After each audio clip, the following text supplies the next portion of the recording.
అమ్మమ్ము బాబా వేడితిని కరుణించు మాధవా ధరణిలో పురమందో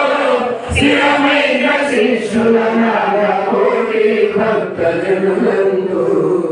అయ్య కల్లిక పుత్రుడైన అబ్దుల్ సాహెబ్ శిష్యులను ద్వాదశాక్షరి దార పోసి ధన్యుని చేసిన వాడు మంగళం మహనీయ గురువర్యా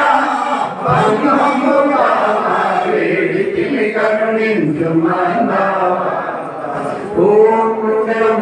సత్యం మంగళం ఆనందమయం మంగళం మనోనిరంజనం మంగళం చైతన్య స్వరూపం